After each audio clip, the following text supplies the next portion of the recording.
jangan lupa tolong di subscribe dan ketik loncengnya. Terima kasih.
Kisah Rasul 3 ayat 21. Kisah Rasul pasal 3 ayat 21. Kristus itu harus tinggal di surga sampai waktu pemulihan. Ya. Jadi ini sekarang waktu pemulihan. Ya. Segala sesuatu seperti yang difirmankan Allah dengan perantaraan nabi-nabinya yang kudus di zaman dahulu. 1 Tesalonika pasal 5:23 katakan, Allah damai sejahtera menguduskan kamu seluruhnya, roh, jiwa, tubuhmu sampai sempurna tak bercacat pada kedatangan Yesus. Jadi Yesus datang, kita sudah dipulihkan gerejanya. Jadi belum datang karena belum dipulihkan. Jadi dia tunggu waktu pemulihan itu terjadi, maka dia datang. Jadi dia datang untuk urusan pada kita gereja yang dipulihkan.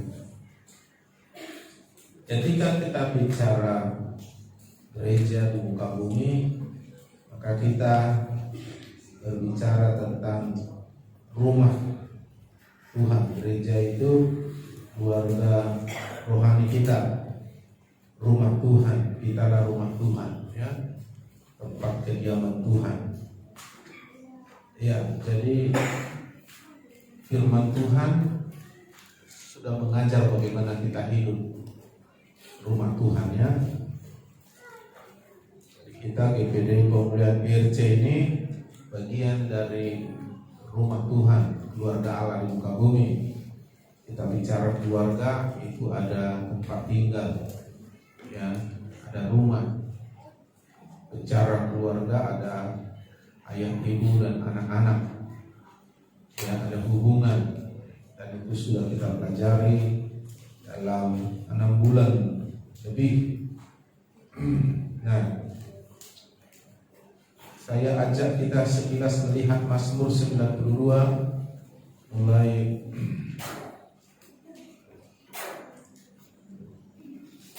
ayat 13. Mazmur 92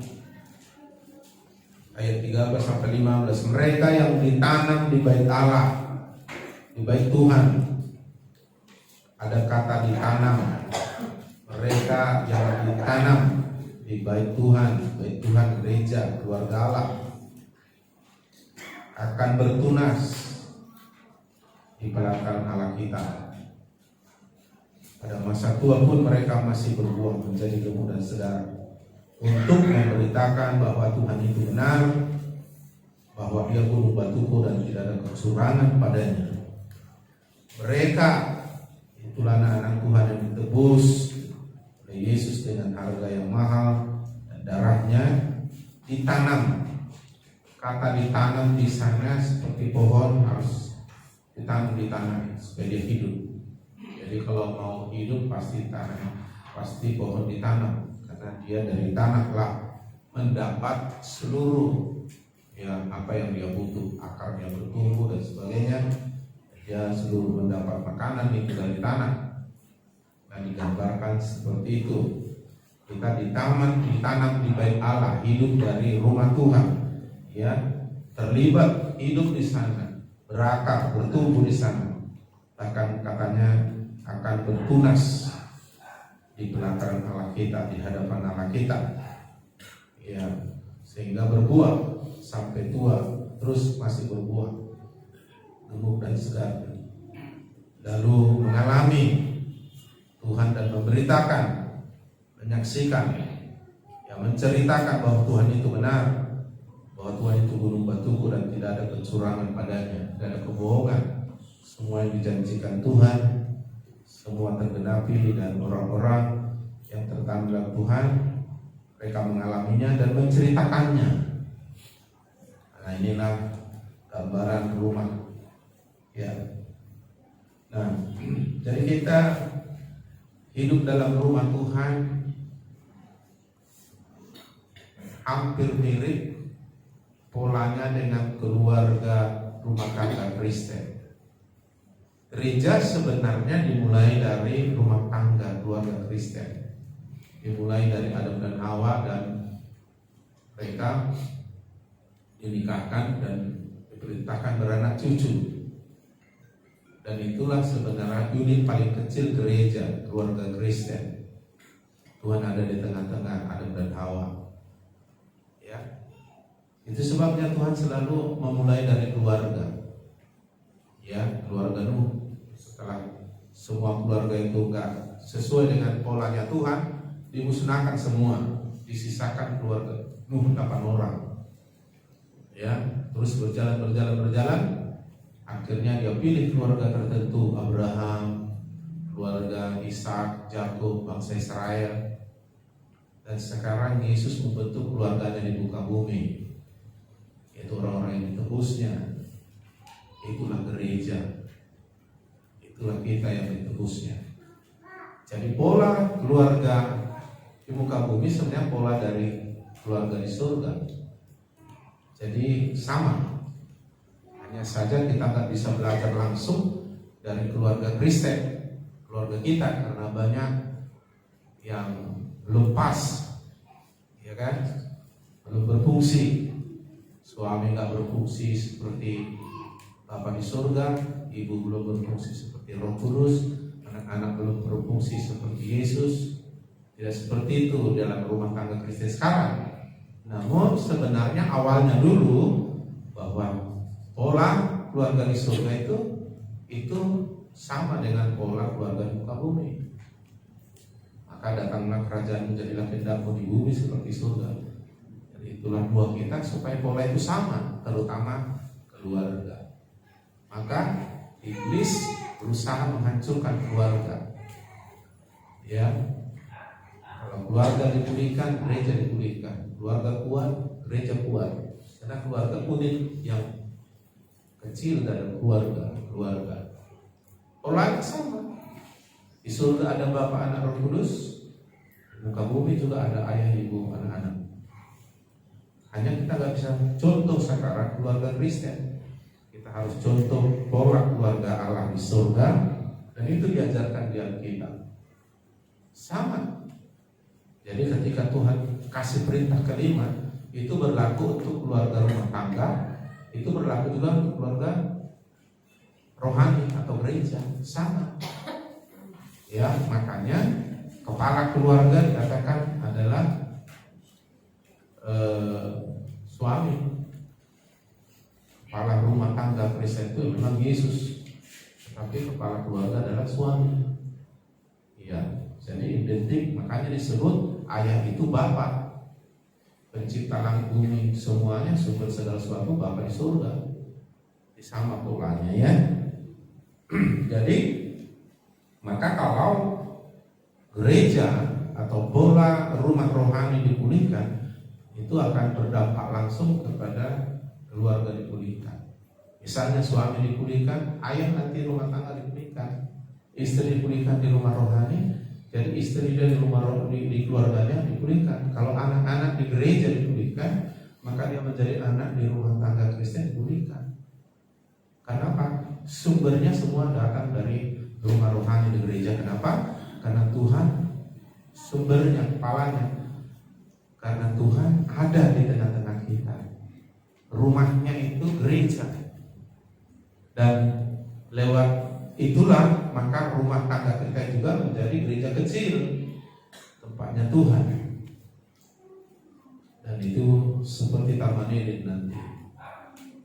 Jadi keluarga Adam dan Hawa sebelum jatuh dalam dosa, situasi luar dalamnya bagus sekali itu ya. Tapi setelah mereka tidak hidup dalam pola Tuhan, hancur semua. Ada bunuh-bunuhan dan sebagainya. Ya, sampai akhirnya terakhir keluarga Kristen lah sekarang, keluarga rohani lah sekarang. Inilah akhirnya setelah dari Adam, dari Nuh, dari Abraham, Ishak, Yakub, bangsa Israel, akhirnya sekarang Yesus butuh keluarga. Keluarga itu rumahnya, keluarga Allah di muka bumi.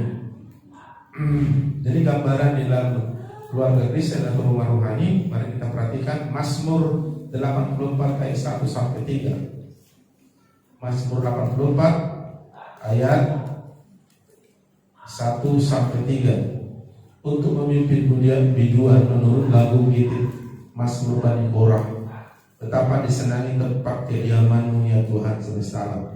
Jadi tempat yang sangat disenangi atau menyenangkan itu harusnya keluarga rohani dan keluarga Kristen harusnya. Tapi apa yang terjadi, banyak orang suka ke gereja, lebih banyak di luar sana. Nah inilah yang harus dipulihkan. Tempat di rumah Tuhan, tempat kediaman itu maksudnya gereja, rumah Tuhan, rumah rohani. Ya kalau kita sebutkan di Padang Halaban ini, itu di pemulihan IRC di Padang Halaban. Itu tempat yang menyenangkan. Karena segala yang baik sumbernya ada di situ, ada Yesus sumbernya. Dan kita tinggal menerima. Hanya kita hidup dalam keluarga itu, polanya Tuhan. Bukan kurang panjang tangan Tuhan menyelamatkan, bukan kurang tajam telinganya mendengar. Kita yang salah mengikuti polanya suka-suka kita. Ya, jadi kita harus kuat. Keluarga ini, keluarga rohani dan jasmani tentunya. Tapi kita belajar dari keluarga rohani, belajar dari gereja, karena gereja sekarang tempatnya Tuhan, sumbernya Tuhan.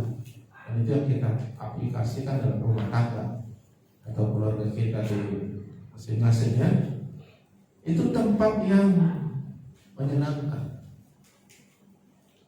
Karena ada Tuhan dari sana semua ada, dan kita diajari bagaimana hidup. Sungguh alangkah baik indahnya apabila saudara hidup bersama dengan rukun.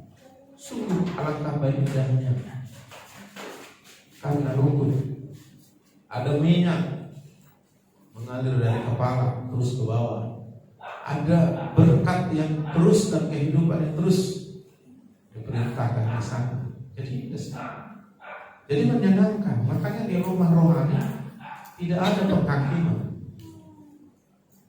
tidak ada penghukuman, yang ada disiplin. Disiplin atau teguran itu bukan penghakiman. Tuhan bilang, anak yang kukasihi kuhajar. Jadi tidak ada penghakiman. Ya. Di dunia ada penghakiman, di gereja tidak ada. Yesus pun berkata, aku datang bukan untuk menghakimi, tapi untuk menyelamatkan. Nah itu masih pola. Nanti kalau Yesus datang hari kiamat, baru dia datang sebagai hakim. Sekarang dia mau datang menyelamatkan, memulihkan kita menjadi rumah rohani. Makanya kita dilarang menghakimi. Ya, haleluya. Tentu orang tua menghukum anaknya bukan untuk membunuh, menghancurkan. Hanya karena anak itu tidak sesuai dengan aturan rumah, maka didisiplin, ditegur. Tentu bukan untuk membuat mereka makin hancur, tapi mengembalikan mereka kepada posisi yang benar itu sebenarnya. Kalau orang tua yang normal, bukan orang tua yang tidak normal ya. Nah, kita belajar dari caranya Tuhan. Jadi tempat yang menyenangkan. Jadi bikin konsel atau ibadah kita, pertemuan keluarga itu menyenangkan. Kenapa menyenangkan? karena kasih disebarkan di sana, damai disebarkan, berbagai orang membawa damai karena mereka disebut anak-anak. Kebenaran firman menumbuhkan damai, kebenaran, kabar baik. Lalu ada di dalamnya saling. Nah, jadi indah sekali. Jadi kita akhirnya bertumbuh di dalam rumah. Karena sumbernya Tuhan dan firman Tuhan yang membuat semuanya menjadi baik. Jadi tempat menyenangkan. Bahkan Alkitab bilang lebih baik satu hari di pelataran Allah. Artinya dia bersama Tuhan, menikmati hadirat Tuhan, dibanding 1000 hari di tempat lain. Itu apa yang menyenangkan sebenarnya. Tapi apa yang terjadi dengan gereja sekarang? Gereja itu jadi tempat gimana? Nah, itu kesalahan kita, gak hidup dalam pola rumah rohani tadi. Oke, jadi kita akan buat rumah rohani itu tempat yang menyenangkan. Haleluya. Ya, tentu semua berperan ikut membangun rumah rohani. Anak, ya, orang tua ikut berperan membangun. Semua berperan. Memang tidak bisa hanya ayah, hanya ibu, hanya anak, tidak. Semua harus berperan membangun. Itulah makanya kita belajar kepada Tuhan lewat firman-Nya. Ya. Terus dikatakan jiwaku hancur karena merindukan pelataran-pelataran Tuhan. Hatiku dan dagingku bersorak-sorai kepada Allah yang hidup. Itu gambaran yang sangat menyenangkan itu ya. Bahkan burung pipit telah mendapat sebuah rumah dan burung layang-layang sebuah sarang tempat menaruh anak-anaknya. Pada mesbah-mesbahmu ya Tuhan semesta alam, ya Rajaku dan Allahku. Jadi rumah kita yang paling utama sebenarnya gereja.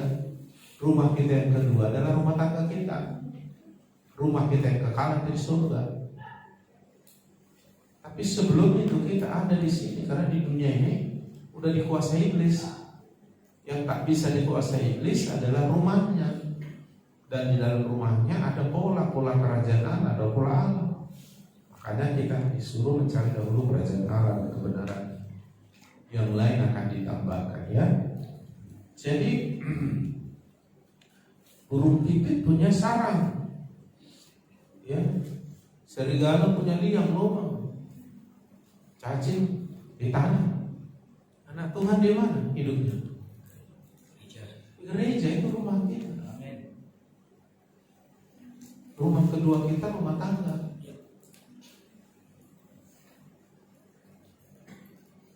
Jadi semua berperan membangun keluarga ini. Makanya di rumah itu ada aturan, yaitu kebenaran dasarnya kasih. Itulah Tuhan, dan Tuhan ada di tengah-tengah kita. Di mana ada kebenaran, di situ tumbuh damai sejahtera. Itu membuat kita jadi gampang menyatu.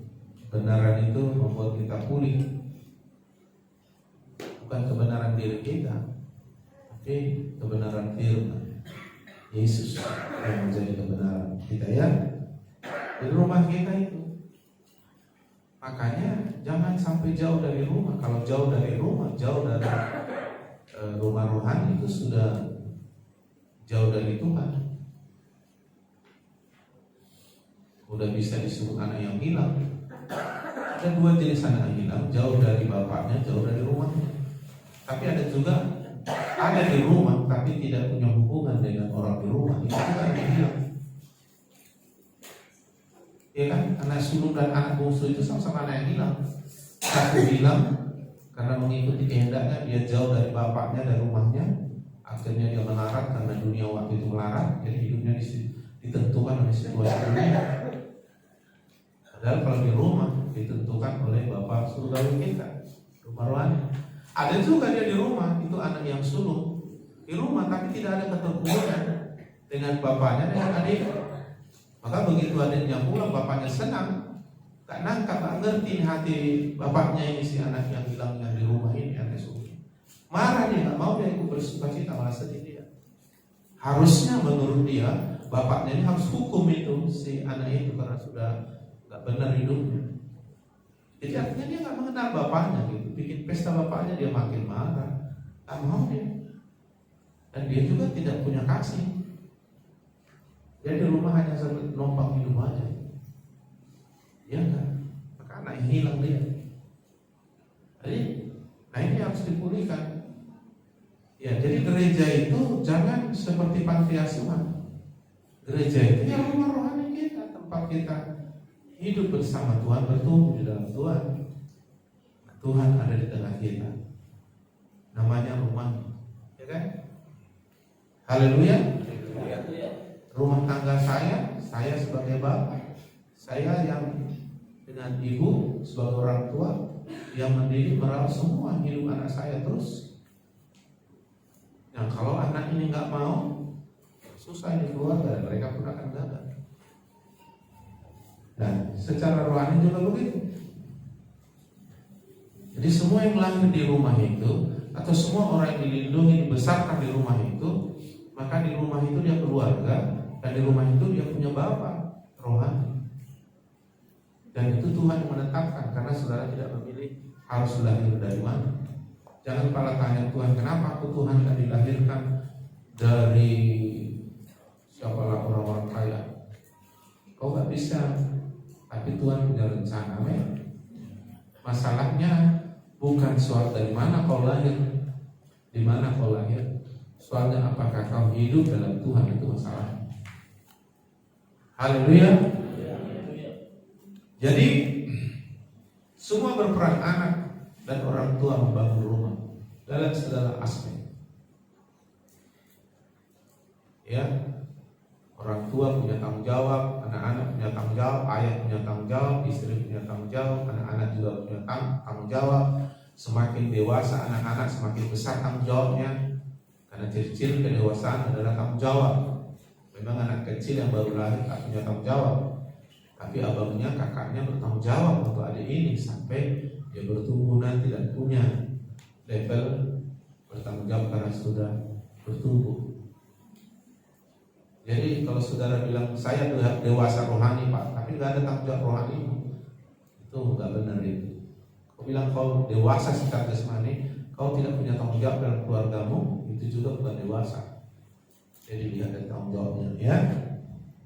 Nah, semuanya makin besar tanggung jawabnya itu karena dia semakin dewasa.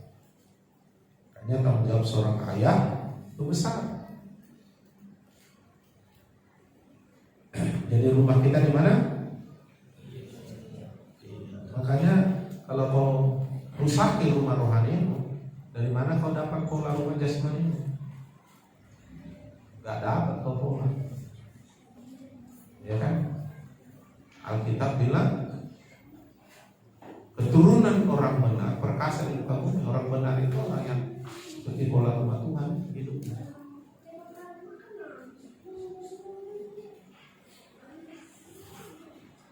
Terus ayat 4 dan 5, berbahagialah orang-orang yang diam di rumah.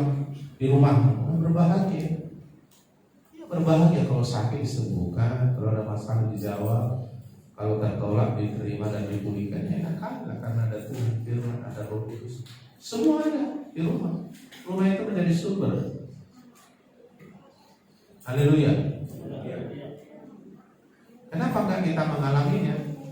Ya karena salah kita. Berbahagia yang diam di rumah. Jadi kalau saudara tak bahagia di gereja ini, jadi dia ada salah itu. Jadi gereja itu jadi kerajaan Allah. Kerajaan Allah itu ya surga. Rumah tanggamu akhirnya nanti karena kamu belajar dari rumah rohani, rumah tanggamu juga akan jadi surga. Maka boleh kau bilang keluargaku adalah surga, bisa. Tapi semua berperan. Yesus mengajar kita ke sana, ya. Jadi rumah Tuhan ada kebahagiaan. Akibatnya kita mengalami banyak Tuhan yang terus-menerus memuji-muji Tuhan. Jadi spontan kita memuji Tuhan. Makanya kebaktian ibadah pertemuan kita memuji Tuhan itu ekspresi, bukan sekedar ya peraturan, ya. Ekspresi kita gitu, mengungkapkan, ya. Ada puji-pujian. Ayat 6, berbahagialah manusia kekuatannya dalam Engkau. Ada kekuatan baru. Makanya kalau lemah datang ke gereja dikuatkan. Yang sakit datang ke gereja disembuhkan. Di gereja semua ada. Karena Tuhan sumber. 2-3 orang aja Tuhan hadir. 2-3 orang sepakat. Makanya haprutan kita ini ya, supaya kita terlatih menerima dan membangun hidup kita lewat firman bersama-sama. 2-3 aja Tuhan datang. Lagi banyak. Dan dia sudah memilih rumahnya gereja, keluarganya. Makanya dia udah mati bagi kita sebagai keluarganya, ya kan? Kita yang belum mati bagi Tuhan, karena masih suka-suka kita hidupin, kan? Jadi kalau kita bilang suka-suka Tuhan, udah mati kita bagi diri kita. Jadi kita hidup dalam Tuhan. Ayat 6, berbahagialah manusia kekuatannya di dalam Engkau. Kekuatan. Di rumah Tuhan makin kuat kita, makin kuat kita. Di luar kita bisa lemah, di gereja harus makin kuat. Kenapa? Orang yang menanti-nantikan Tuhan, Tuhan di mana? Di rumah.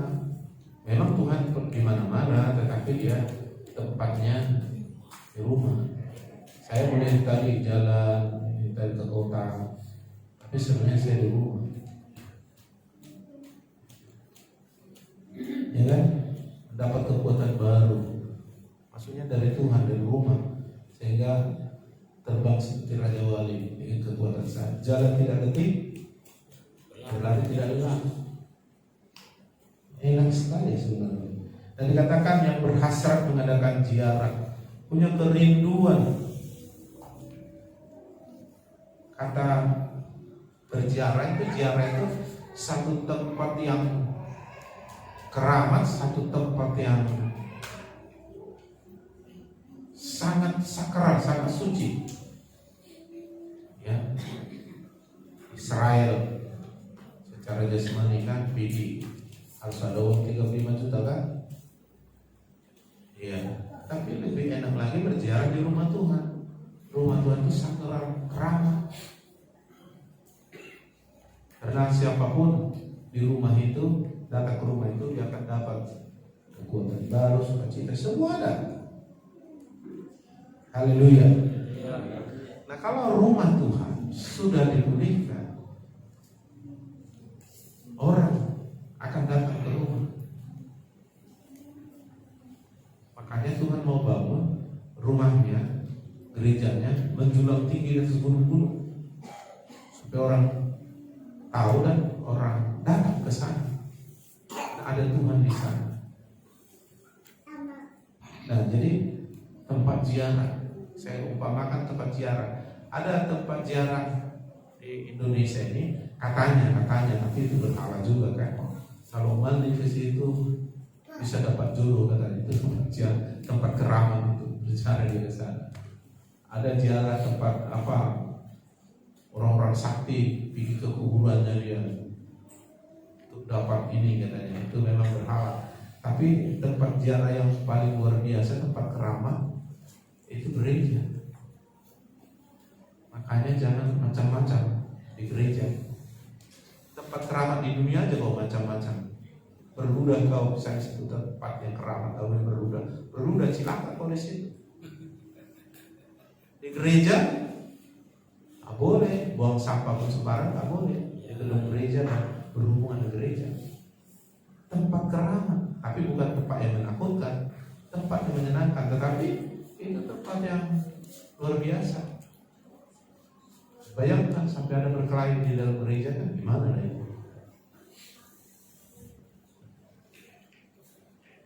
Jadi saudara punya kerinduan di rumah Tuhan. Haleluya. Haleluya. Lebih dari pergi ke tempat yang indah di mana-mana, atau tempat yang keramat. Baru bangku ke Israel. Aku tahu sang Israel di gereja kau lebih luar biasa lagi senangnya. Ayat 7, apabila melintasi lembah Baka mereka membuatnya menjadi tempat yang bermata air. Ini orang-orang gereja bisa mengubah situasi. Lembah Baka itu lembah yang menyeramkan, lembah kematian yang seram, ngeri, yang menakutkan. Nah, anak Tuhan akan merubah menjadi lembah bermata air, tempat yang sejuk. Jadi anak Tuhan itu merubah. Itu lulusan dari rumah Tuhan. Makanya bilang berbahagia orang yang membawa damai karena mereka disebut anak Allah. Ya, tempat Baka dibuatnya menjadi tempat bermata air. Tempat Baka itu mana ada air itu kering, ngeri. Bahkan hujan pada awal musim menyelubungi tempat berkah, menyelubunginya dengan berkat. Tuhan sudah mendesain kita sejak Abraham. Aku memberkati engkau dan keturunanmu, olehmu dan keturunanmu bangsa-bangsa diberkati. Jadi Tuhan memberkati bangsa-bangsa lewat kita. Tuhan mau memberkati pada hal-halnya lewat jemaat di sini. Amin. Maka kalau nggak bisa Tuhan marah. Makanya kita seperti garam yang nggak ada asinnya, nggak ada guna, dibuang, dicap-cap.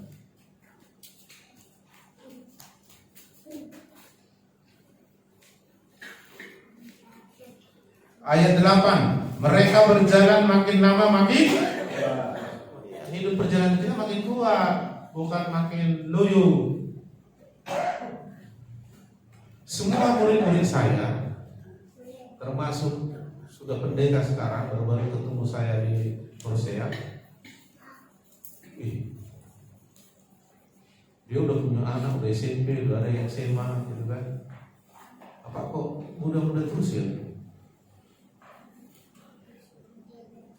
Artinya apa? Karena ada kekuatan.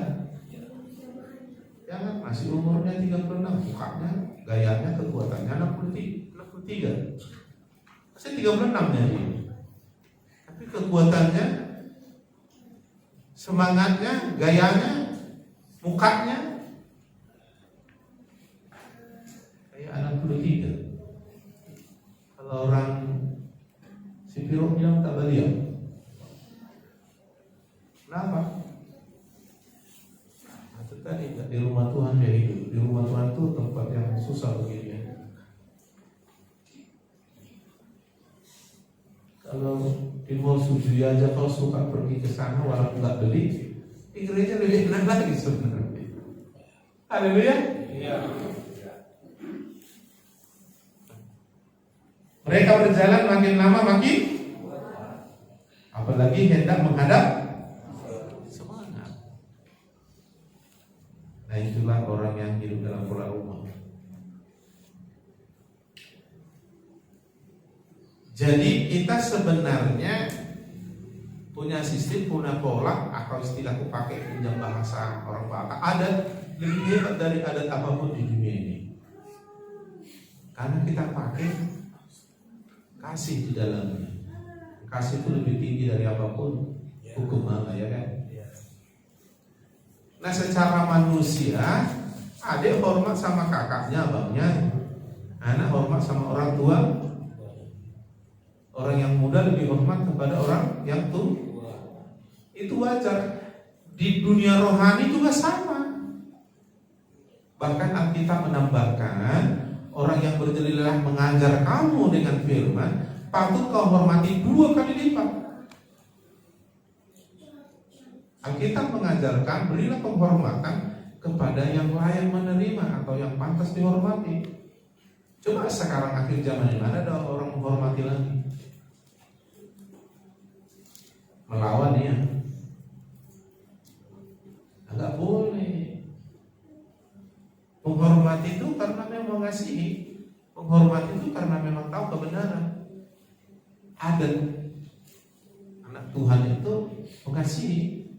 Kalau nggak mengasihi, nggak meradat, walaupun dia meradat Batak. Tapi mengasihi jauh lebih hebat dari adat Batak. Kalau adat Batak mungkin kalau kau datang ke pesta, aku datang ke pesta, katanya kan.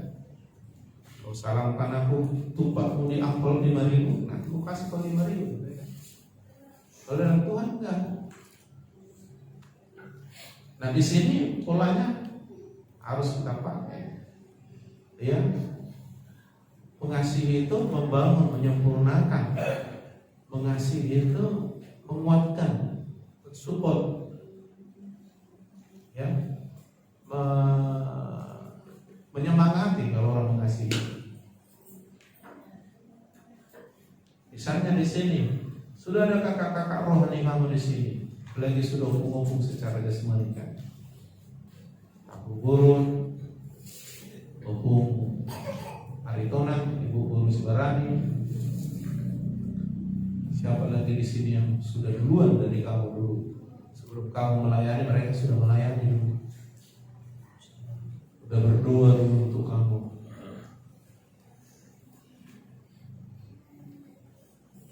Secara jasmani aja pantas dihormati, secara rohani apalagi.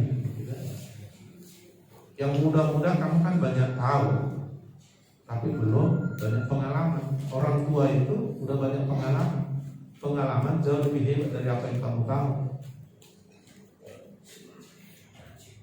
Dan adanya juga jangan mentang-mentang lebih pandai kamu dalam pengetahuan, jadi kamu kurang atau tidak menghormati yang tua. Salah juga. Ini bukan soal lebih pintar atau soal lebih hebat. Ini soal kebenaran. Haleluya. Haleluya. Bisa saja satu ketika anaknya jadi jenderal, bapaknya petani sama istri, tapi bukan itu membuat dia kurang menghormati atau tidak menghormati. Karena itu sudah kebenaran seharusnya.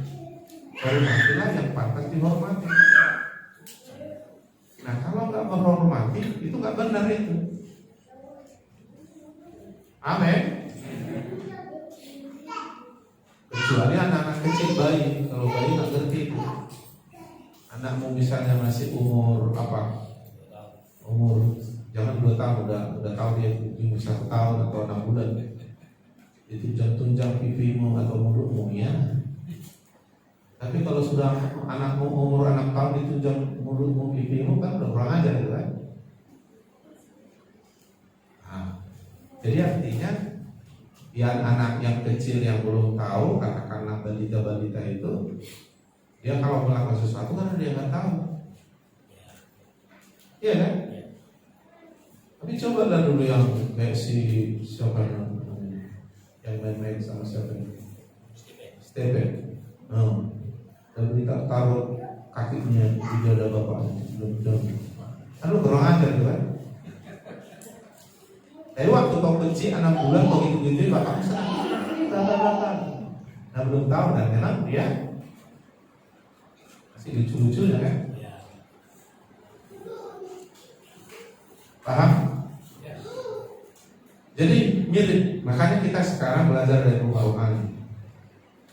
Karena dari sini sumbernya sini.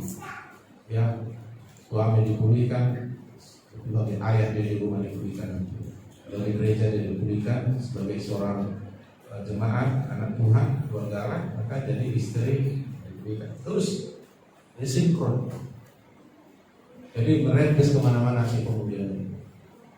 Baik kepada pribadi, pada keluarga sangat terasa itu. Iya. Jadi maka harus belajarlah dari rumah rohani. Suami nggak tunduk sama pemimpinnya, nggak akan pernah bisa menebarkan kebenaran dalam keluarga dan nggak pernah. Istri yang tidak pernah tunduk kepada suaminya, nggak akan pernah dia benar tunduk pada Tuhan, nggak pernah bisa. Anak yang nggak pernah taat hormat sama orang tuanya, itu nggak akan pernah bisa normal taat sama Tuhan, nggak bisa. Ada hubungan semua itu.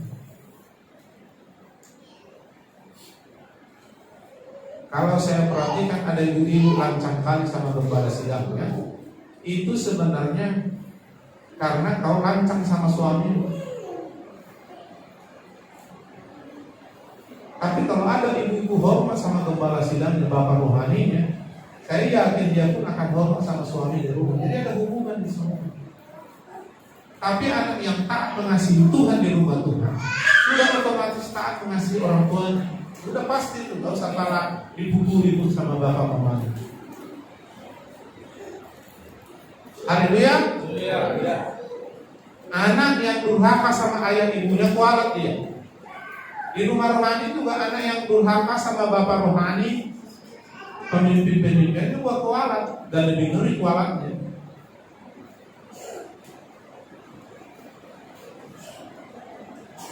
Alkitab bilang hormati ayah ibumu di dalam Tuhan, haruslah demikian, supaya lanjut umurmu berbahagia.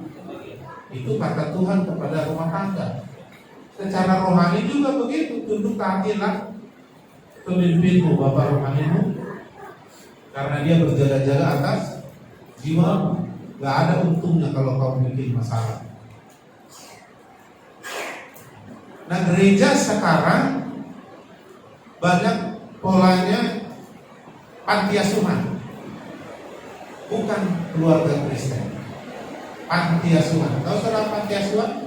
Kasihan dia dipungut, lalu orang ini mau ikuti semua karena dia kasih makan, dibesari.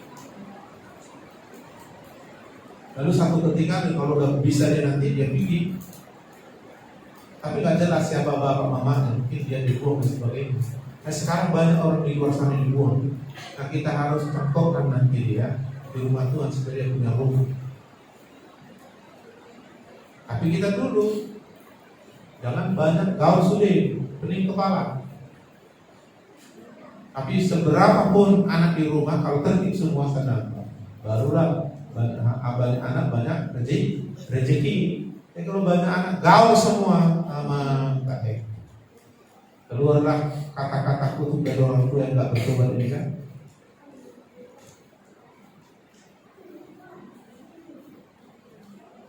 Saya katakan bapak rohani seperti ini. Abraham itu disebut bapak rohani. Maka siapa yang terhubung dengan dia akan diberkati, siapa yang mengutuk dia akan tertutup. Nah, itu sudah pola. Tuhan yang buat itu. Maka jangan mau ditipu iblis. Maka pada zaman dulu karena pola itu dipakai, mereka rebut-rebut minta ditumpangi tangan sama bapak rohaninya. Yang merangkap waktu itu adalah bapak jasmani. Yang dulu gereja dimulai dari keluarga. Lalu rebut-rebutan, contoh kayak si Esau dengan Yakub, walaupun dengan tipu-tipu dia. Bapaknya senang dilepaskannya berkat, karena dia nggak tahu kan. Yang hebatnya semua pula dilepaskannya berkat itu lewat doa penumpang tangan doa. Rupanya siang itu karena si Yakub ini nggak bisa melihat lagi dia, si Ishak. Ya, terus datanglah kakak kembarnya si Yakub ini, si Esau. Inilah makanan yang ini untuk menyenangkan papanya. Ya, loh, tapi tadi sudah kau kasih. Enggak, ini aku Esau. Oh, berarti udah ditipu. Berkati aku bapak, makanlah makanan. Bas sudah habis kasih semua katanya. Makanya aku diberkati enggak? Ternyata bisa juga diambil berkat itu ya.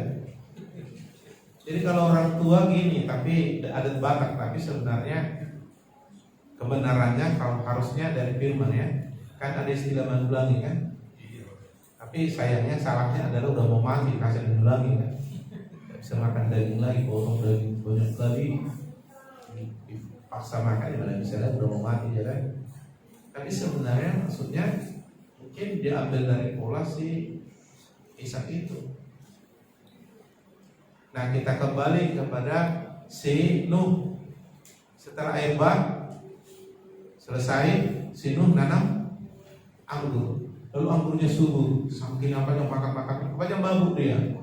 Saking babuknya mungkin kepanasan dia gimana, gak sadar, telanjang dia. Lalu datanglah anaknya, 3 kakaknya kan, Sem, Ham, Japet. Lalu anaknya yang kedua, si Ham, melihat. Lalu dia mulai berpikir negatif, ya karena memang memalukan dilihatnya bapaknya ini. Lalu dia mulai tidak menghormati. Lalu dia pergi cerita bahkan sama si Sem dan si Jafet, dia cerita, lihatlah bapak itu memalukan, telanjang dia. Istilahnya kalau zaman sekarang diburu-burukanlah bapak rohaninya. Ya kan, sama orang kan buru-burukan. Lalu apa responnya yang si Sem dengan si Jafet? Dia lihat, iya juga ya, ditutupnya bagusnya. Kita kenapa bangunlah si Nuh ini? Kita kenapa tersebarlah kabar ini? Mungkin dari mana menyebarkan itu? Pasti sih. Sampai akhirnya tahu si Nuh marah. Lalu keluarlah kutuk dari mulutnya. Dikutukinya lah si Sem dengan si Jafet. Makanya sampai hidupnya susah ini keluarga si Ham yang diberkati, karena menutup aurat yang memalukan. Hati-hati, jangan kau suka menjelek-jelekkan bapak jasmanimu, apalagi bapak rohanimu. Ada ini pak malaunya, hati-hati kau. Kalau ada minta ampun. Sama bapak jasmanimu, orang tua jasmanimu, nggak bisa. Haleluya. Saya pernah seorang anak gadis yang cantik, mungkin kaya dan berhasil, diciumnya bapaknya, diposting di Facebook. Bapaknya ini udah loyo, kotor, mungkin bau lah, mungkin udah tua banget kan. Saudara, saya lihat postingan itu, dia tidak ada sedikit pun merasa kurang menyayangi, maka saking menyayanginya dia. Mungkin waktu dia masih muda SMA nggak sehebat itu kan. Sudah tua mungkin sudah berkeluarga lah, ini si gadis ini, si perempuan dia sudah hebat lah, cantik. Ciumnya bapaknya kering, bau, sisiran itu nggak jelas lagi. Kenapa? Oh enggak, bapak ini bau Karena bagi dia nggak ada batasan itu lagi, karena dia sudah sadar inilah bapakku ini. Bangga dia. Haleluya. Ini kan hari ini siapa itu? Enggak tahu, berapa bapak kan. Gengsi dia sama teman-teman. Malu dia lihat bapak. Itu kan semacam durhaka juga itu kan. Dia pikir dia hebat sekarang bukan gara-gara orang tuanya kan. Itulah gara-gara nggak tahu ya kan. Jadi jangan. Dan iblis banyak menipu banyak gereja sekarang. Jadi gereja itu bukan panti asuhan, numpang hidup di dalamnya. Kalau sudah beres kau akan pergi. Ada pemimpinnya, tapi bukan bapakmu. Maka Rasul Paulus bilang, oleh karena Injil yang kuberitakan, akulah bapakmu. Banyak pengajar, tapi akulah bapakmu. Itu memperjelas keluarga rohani yang baru ini. Jelas? Jadi ini berlaku di rumah rohani, diterapkan di rumah jasmani. Kau hormat sama Presiden Jokowi, seharusnya kalau dihormat 2 kali lipat kepada gembala sidang atau bapak rohani. Alkitab yang bilang. Kau hormat sama Jokowi, lebih hormat kau sama bapak jasmani di rumah tangga.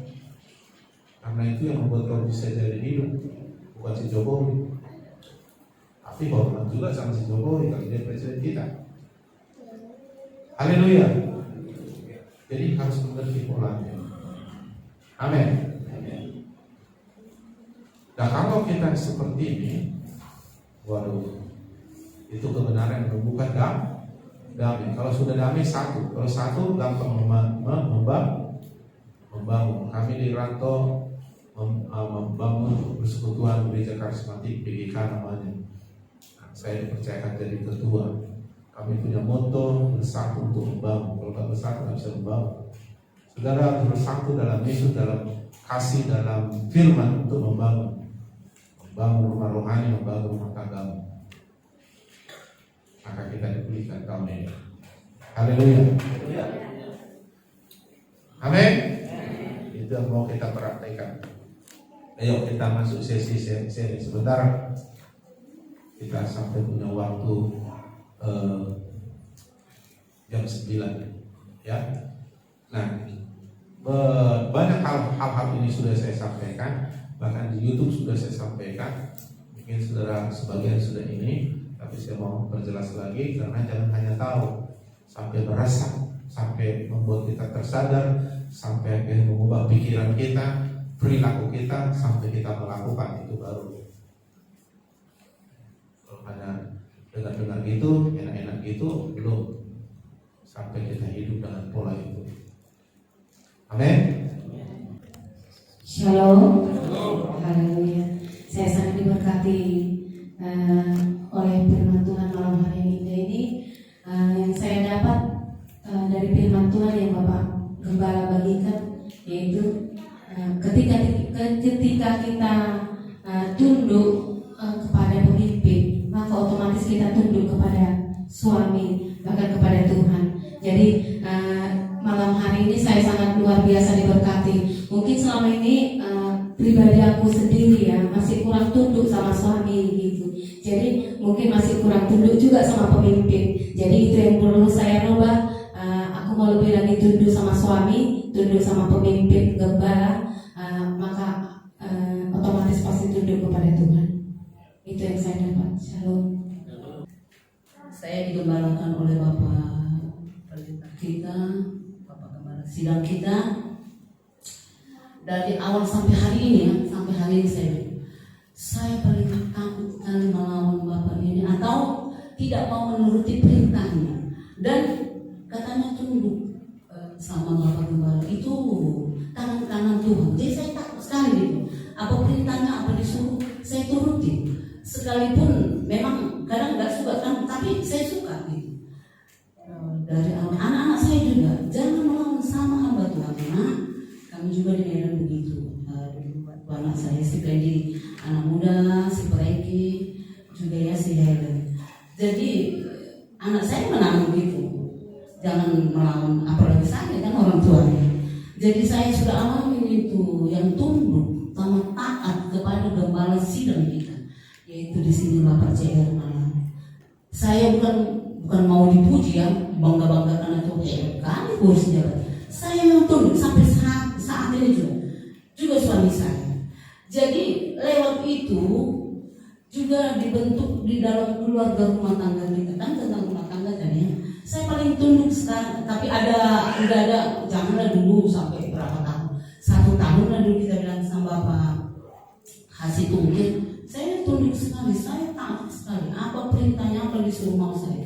Jadi saya sudah melihat gitu ya, oh iya ya, kalau istri itu tunduk mau melakukan. Saya tidak pernah mau melakukan. 1 tahun lah dulu aku bilang. Kalau dulu kayak sendiwara, iya ya, lo mah aku masuk neraka kau, iya, jujur aja. Tapi enggak kayak gitu ya. Makin tua kami saling mengasihi, saling memperhatikan. Bapak Hasil Tungkir pun melihat saya gitu makin sayang gitu ya. Kalau kami tua bukan saya cinta, sayang karena sudah tua. Hidup sebagai anak di dalam rumah rohani itu tentang berbicara, kalau yang saya dapat pertama ketaatan kita, ketundukan kita, dan kesetiaan kita. Jadi ketika kita sebagai anak di dalam rohani seperti yang saya alami, saya sebetulnya aslinya tidak anak rohani GPDI Pemulihan. Saya anak yang diadopsi. Tapi kata Bapak kita nggak ada yang diadopsi ya Pak ya. Tetapi selama hampir 5 tahun saya bergabung di tempat ini, banyak hal yang saya dapat, banyak hal yang telah dipulihkan, baik pribadi saya maupun keluarga saya maupun anak-anak saya. Nah, satu hal yang saya dapat hikmat begini, ketika kita sebagai anak di dalam rumah, tentu banyak terjadi pergesekan, itu biasa. Seperti anak saya misalnya, ya kan, ada anak saya kembar di rumah, selalu berkelahi, tetapi sebentar lagi udah tertawa. Nah, begitulah kita anak di dalam rumah ini, bisa kita saling bergesekan. Tetapi jangan masalah itu yang kita perbesar, tetapi firman-Nya yang kita perbesar. Nah, ketika firman itu yang kita perbesar, masalah apapun yang ada di dalam rumah rohani itu bisa kita atasi. Kami juga di Ranto terjadi pergesekan, tetapi kalau saya pribadi ya saudaraku, selama saya semakin hari dibentuk Tuhan, ketika saya mengalami sesuatu hal yang tidak enak di dalam rumah rohani, saya tidak mau masalah itu yang saya perbesar. Misalnya contoh, ini apa yang simpel. Misalnya saya dengan ibu setunggir lagi ada masalah. Nah, saya tidak mau masalah itu yang saya perbesar. Kenapa saya begini? Kenapa enggak? Tetapi firman Tuhan itu yang saya perbesar, akhirnya bisa menyelesaikan. Nah, artinya kekuatan firman dan hubungan kita dengan Tuhan itu yang akan memulihkan. Nah, saya dapat hari tambah hari saya semakin rindu, semakin cinta kepada Tuhan. Nah, kenapa saya bisa sampai tahap seperti itu? Karena ada seorang bapak yang membimbing saya masuk ke dalam seperti itu. Jadi memang betul saudaraku, saya dulu kurang menghormati gini. Saya bekerja, saya lebih takut kepada pemimpin tempat saya bekerja daripada bapak rohani saya. Tetapi belakangan hari ini ketika bapak rohani terus berbicara kami di Ranto tentang anak, di situ Tuhan bukakan mata rohani saya. Ternyata yang membuat kita berhasil di dunia ini lewat bapak pemimpin kita, bapak rohani. Nah, itu saya alami. Ketika kita mengutamakan firman, ketika kita menghormati pemimpin, Tuhan yang bela kita. Baik di pekerjaan di mana itu Tuhan akan bela dan kita buat tampil berbeda. Kalau engkau lahir baru di sini, maka engkau anak di sini. Berarti kau anak rohani di sini. Yang melahirkanmu secara rohani karena firman, itulah bapak rohani. Yang kedua, tadinya kau tidak tahu siapa bapak rohani dan sebagainya karena memang tidak dibapai atau kamu tidak mengerti, kayak ikut berusi matupang. Tapi akhirnya diusul Tuhan diberi pemulihan RC atau rapat, lalu kita bapak dia, kita bimbing dia, maka dia sekarang posisinya di hadapan Tuhan, rumahnya diberi pemulihan RC atau rapat, bapak rohaninya di situ. Jelas? Haleluya. Jadi itu istilah di Alkitab ada bapak rohani. Oleh karena Injil yang diberitakan, akulah bapakmu, kata Rasul Paulus. Banyak pengajar tapi akulah bapakmu. Nah, itu prinsip bapak rohani ya. Oke, jadi silakan Chris, boleh bagikan, nanti saya tambahkan. Yang saya dapatkan bahwa Tuhan bilang, dia katakan bahwa mengingatkan kembali bahwa Allah sendiri yang mendirikan jemaatnya. Jadi gereja ini bukan miliknya Bapak JR Malau. Ya, gereja ini bukan miliknya Om Tonga. Gereja ini bukan milik saya atau Om sendiri ataupun jemaat yang lain. Tuhan ingatkan kembali, gereja ini ada berdiri pertama kali oleh keinginan Tuhan.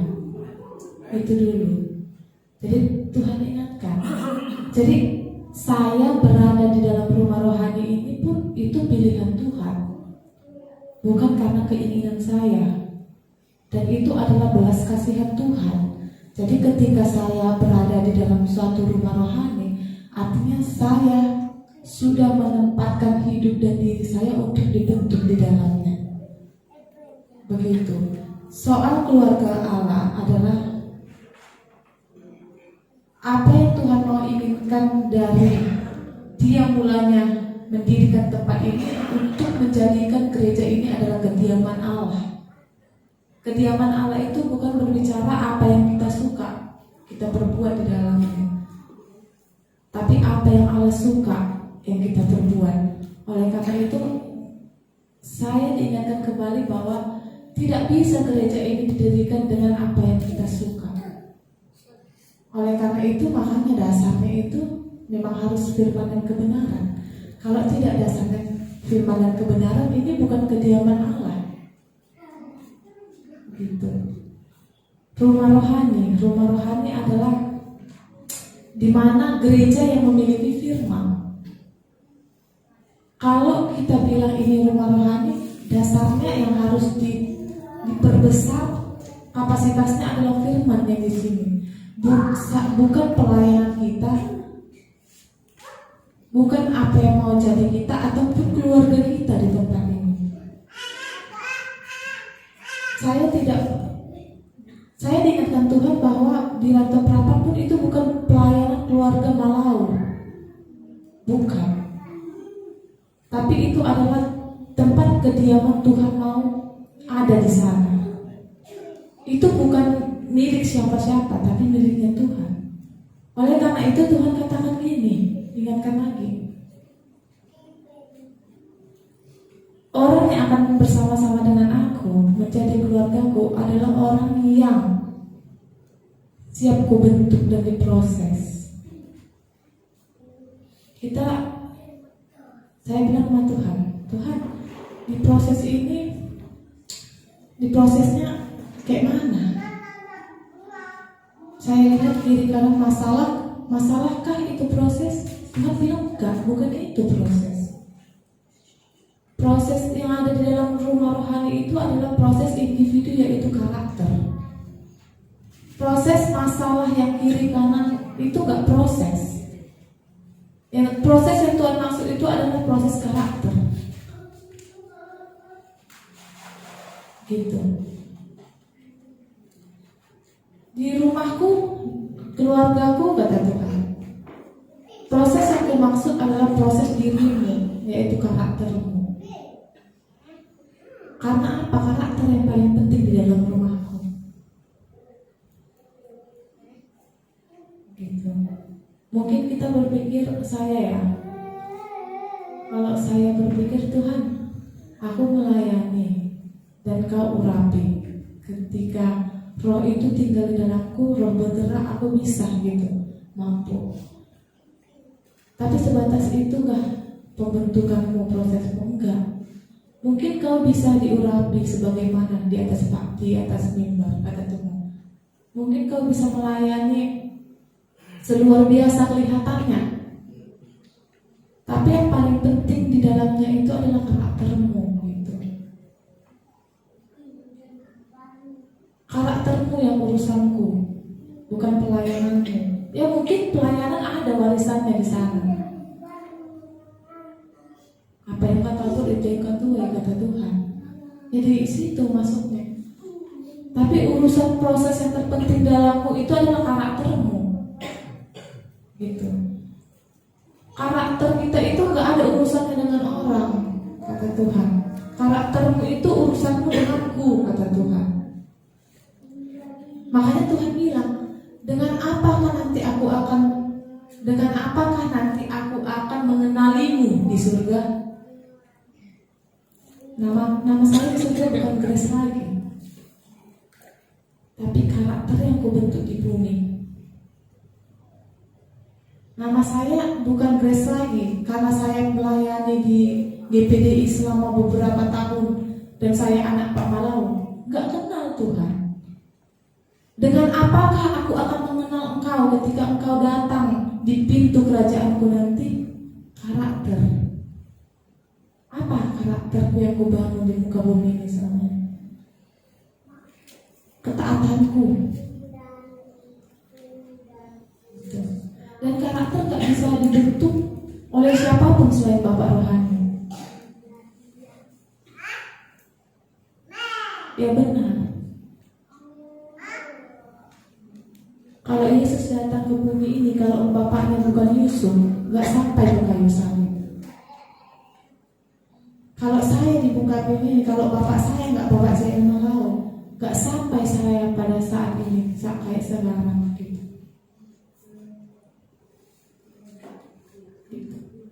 Kalau misalnya kita lihat Elia, Elisa, Nuh, Abraham, Daud,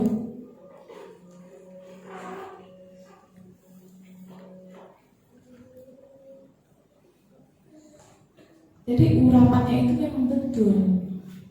Urapan yang Tuhan mau curahkan itu yang di dalam rumah rohani, bukan di luar rumah rohani. Makanya Tuhan katakan sama saya, ketika kita mentaati Bapak rohani, ada urapan yang turun. Bukan ditambah lagi kalau Bapak kita double portion namanya. Seperti ketika saya membuat kopi bapak saya, buatkan dulu kopi saya. Sudah ada berkat yang turun karena menyenangkan hatinya. Begitu juga bapak rohani, ketika kita mentaati, bukan mentaati kalau kita disuruh membersihkan gereja dan lain-lain. Mentaati rohani yang lebih penting. Makanya bapak bilang gak akan bisa kita keluarga jasmani kita pulih kalau kita gak pulih sama bapak rohani kita. Gitu. Saya harus terbentuk di dalam kapasitas rohani saya dulu baru jasmani saya. Makanya bapak sering bilang, yang di dalam roh kita itu akan mengikuti jasmani kita. Itu ada firman-Nya juga. Apa yang kau perkatakan di dalam roh itu yang akan terjadi. Ada firman-Nya Bapak Ibu. Sejalan berbanding lurus. Ketaatan kita membuat kita mewarisi, sudah pasti mewarisi warisan rohani. Dan warisan rohani memampukan kita untuk mendapat warisan jasmani. Kalau berbicara dengan warisan, amin. Itu. Jadi pola bapak rohani di dalam rumah ini adalah pola yang Tuhan inginkan. Gak semua dan gak jarang ada gereja yang sekarang itu belajar tentang pola ini Bapak Ibu. Karena yang gereja mau sekarang itu adalah mereka ramai, nyanyi-nyanyi, pulang, pokoknya hari Minggu persembahannya banyak. Mereka gak mau urusan hidup orang. Yang penting masuk aja uangnya.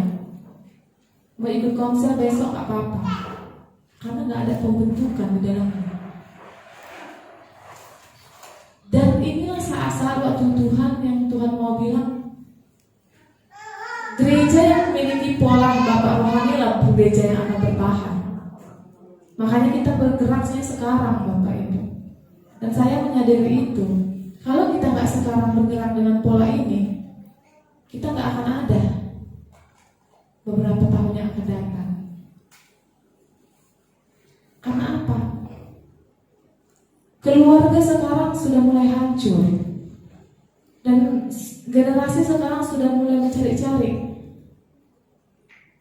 Keluargaku sudah tidak dapat pola bapak lagi aku di dalam rumah jasmaniku. Dan dia mencari-cari di dalam gereja. Kalau kita nggak bangun sekarang, akan habis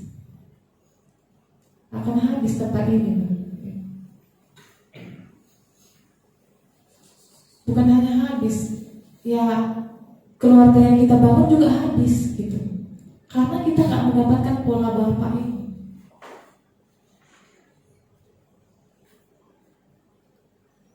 Amin. Iya, Tuhan sampaikan, katakan memang ini waktunya Tuhan.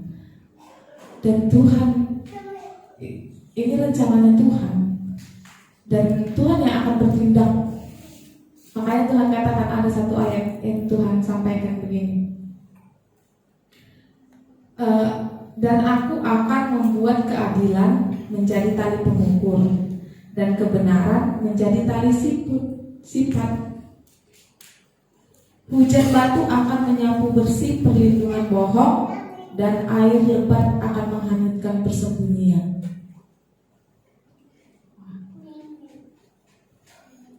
Rumah Tuhan artinya rumah Tuhan sedang dibongkar.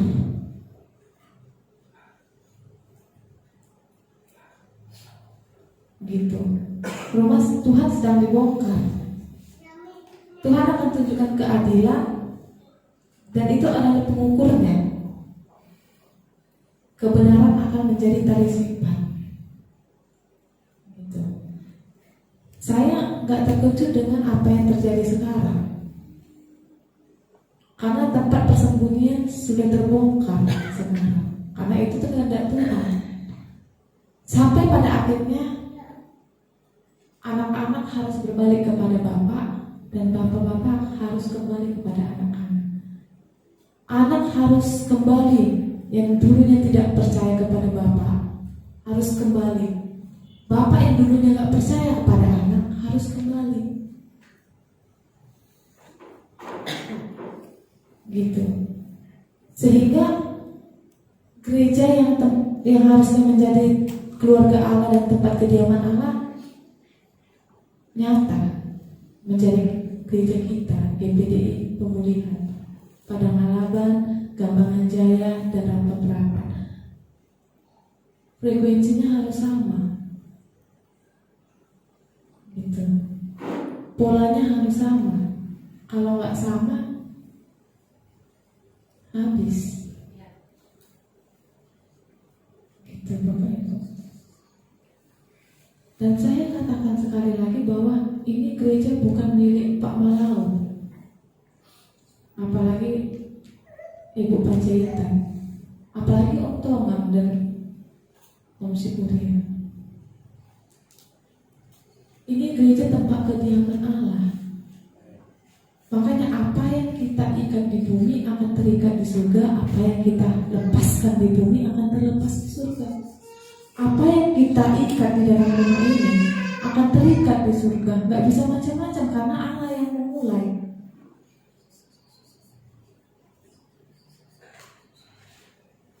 Dan Bapak yang dipercayakan. Kalau saya bilang, coba kita berpikir bagaimana posisi kita menjadi Bapak. Kadang kita berpikir bahwa kita jemaat biasa dan yang mau diikuti hanya kita. Bapak punya posisi di mana harus menyerahkan seluruh hidup untuk bertanggung jawab atas kita. Taruhannya bukan hanya Bapak, semua yang Bapak miliki, bahkan keturunan. Bukan karena saya anaknya Bapak Ibu, bukan. Ketika saya lama saya berpikir, posisi lemah ini kalau dibandingkan dengan posisi pemimpin Bapak rohani saya, terbanding enggak? Gitu. Makanya saya takut kalau Bapak itu bilang begini. Kalau saya gak mau, kata Bapak gini, hanya Tuhan, kita di sini gak usah menghakimi, kata Bapak, karena nanti langsung Tuhan yang menghakimi. Wah, dalam hati saya, gak apa-apa lah Pak, Bapak yang memproses kami, gak apa-apa, jangan langsung Tuhan. Kalau dalam hati saya Bapak Ibu, karena kalau Tuhan yang memproses lebih ngeri. Gak ada negosiasi. Kalau sama Bapak bisa negosiasi, Pak doakan, gitu. Tolong. Kalau Bapak bilang sudahlah sama Tuhan, langsung, wah. Tuhan itu kan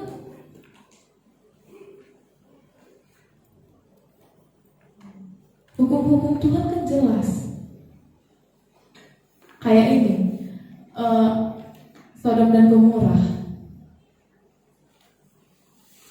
Sodom dan Gomora kan, Tuhan kalau ada satu keluarga Tuhan, jangan hanguskan. Siapa yang bernegosiasi? Bapak rohani bernegosiasi atas hidup kita. Tuhan, jangan dulu sekarang si ini Tuhan. Tuhan ampuni si ini Tuhan, negosiasi. Tuhan kalau ada 50 keluarga, kau selamatkan, kata Tuhan. Karena Tuhan mengasihi Bapak rohani. Kalau dibandingkan Tuhan mengasihi Bapak rohani atau kita, saya pasti lebih mengasihi Bapak rohani. Kalau kita tanya sama Tuhan, Tuhan lebih kau dengar mana? Bapak rohani itu saya? Ya pasti Bapak rohani. Makanya ada yang mengatakan bahwa Bapak rohani itu berjaga-jaga atas jiwa kita. Memang benar. Memang berbicara tentang Bapak rohani memang sebegitu pentingnya. penting bagi dampak hidup kita dan masa depan, penting untuk pembentukan karakter kita, dan penting untuk keturunan dan anak cucu. Memang benar. Karena polanya dari dulu ya begitu, dari mulai nabi-nabi terdahulu polanya sudah ada, cuma kita menyadarinya baru sekarang, puji Tuhan saya katakan. Karena memang waktunya Tuhan sekarang. Kalau nggak sekarang, berarti nggak waktunya Tuhan. Ya.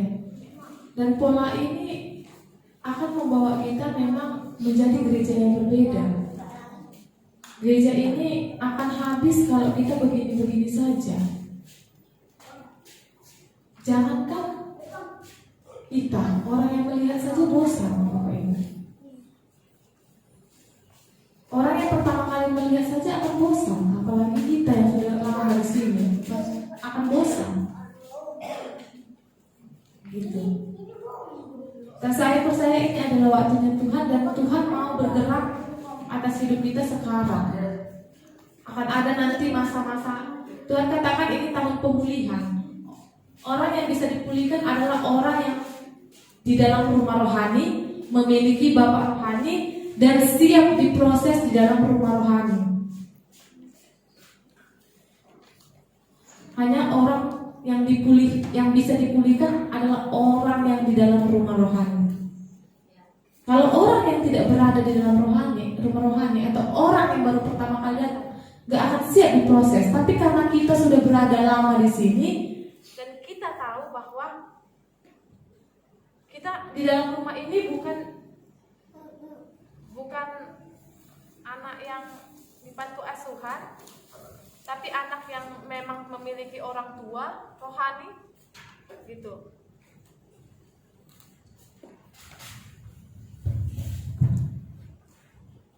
Makanya kita siap diproses. Kalau anak panti asuhan, dia keluar dari rumah ditanya, misalnya kalau ada kecelakaan, kalau dia anak panti asuhan ditanya, yang pertama kali, anak siapa kamu? Bayangkan anak panti asuhan apa? Gak ada identitas Bapak Ibu, tapi kita punya identitas. Sesuatu terjadi atas hidup kita keluar dari tempat ini. Orang tanya, anak siapa kamu?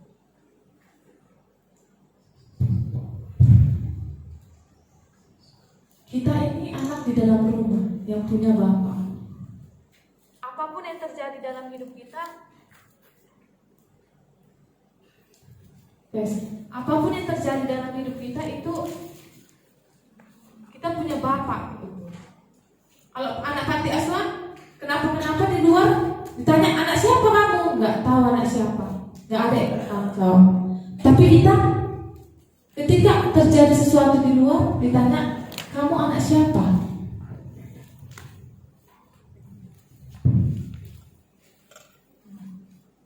Ada identitas. Identitas berguna untuk menjaga kita.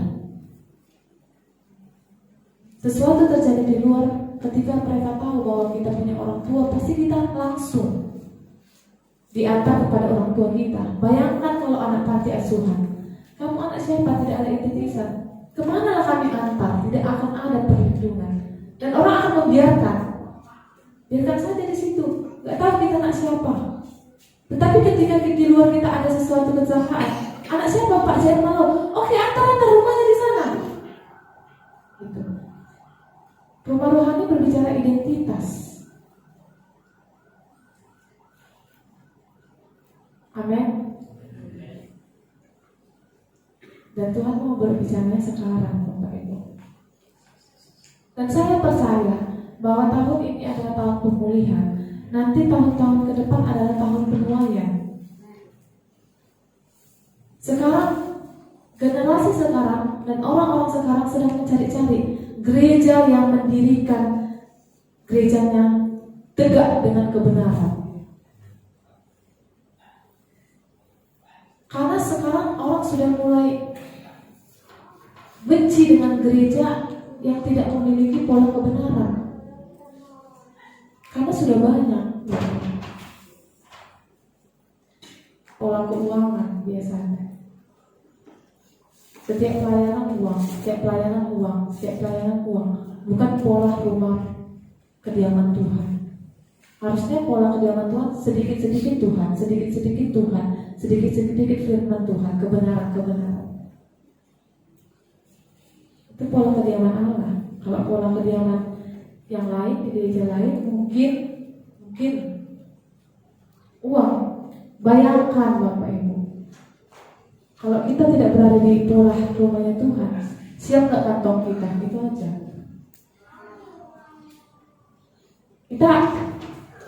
Ini akan habis. Dan yang ada di luar itu hanya menginginkan uang kita.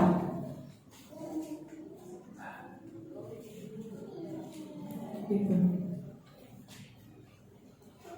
Pola kediaman Allah. Bapak selalu tegas ya. Kalau dibandingkan dengan di Rantau Perapat, nggak sedikit tegasnya. Mungkin karena sesuatu hal yang harus ditegakkan, ya. Dan tegasnya itu yang mengambil alih kami. Kami para pelayan, gitu. Artinya saling menopang. Kalau misalnya Bapak ada kekurangan, kami lihat, kami menopang. Kalau kami ada kekurangan, Bapak yang naik menopang kami, sama-sama, gitu. Itu rumah kediaman Tuhan. Amin. Ya. Jadi mari kita bersatu. Kami juga terus berdoa untuk Gambangan, Padang Halaban, HST negeri Lama. Setiap pertemuan kami menara doa mungkin ya. Setiap hari Senin sampai semua masuk. Kami berdoa bahwa pelayanan ini yang Tuhan bentuk ini sama frekuensinya, sama alirannya, sama bertumbuhnya, sama diurapinya, sama mendapatkan warisannya. Gak beda, walaupun Bapak di Rantau Perapat, tapi kita pun sama-sama mendapatkan warisan yang sama, warisan rohani. Karena apa yang rohani itu yang akan mendatangkan semua yang jasmani, gitu.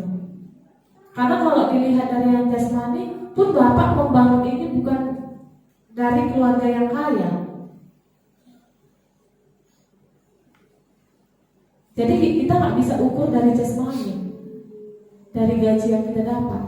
Karena Bapak pun pertama kali membangun ini bukan karena harta warisan yang dimiliki Bapak secara jasmani dari orang tuanya, tapi karena ada warisan rohani, yaitu ketaatan Bapak bolak-balik, naik kereta kehujanan. Saksinya saya, anaknya. Saksi yang paling benar di dalam pelayanan dan rumah itu kan keluarga kita sendiri. Dan memang betul, Bapak sudah dapat warisan rohani langsung dari Tuhan. Makanya terbentuk GPDI, Padang Halaban, Rantau Perapat, dan Gambangan. Semua dimampukan, dan semua pekerjaan Tuhan.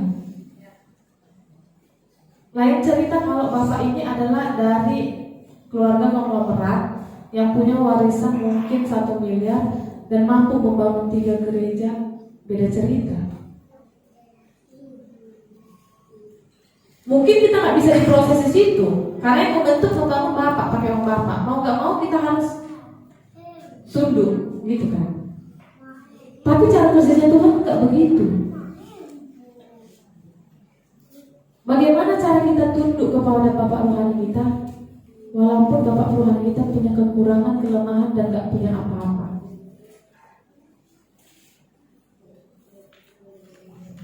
Mungkin kita yang lebih kaya, atau mungkin kita yang lebih pintar, atau mungkin kita yang di sini melayani, atau di sana yang paling sering melayani dan mengorbankan semuanya. Gitu. Proses pembentukan karakter kita di situ, ketaatan. Seperti Yesus. Kenapa dia harus taat kepada Yusuf, padahal Yusuf bukan bapaknya secara jasmani? Karena dia tahu bahwa akhir dari hidupnya adalah ketaatan di kayu salib, dan ketaatan di kayu salib membawa dia duduk di sebelah kanan Bapa.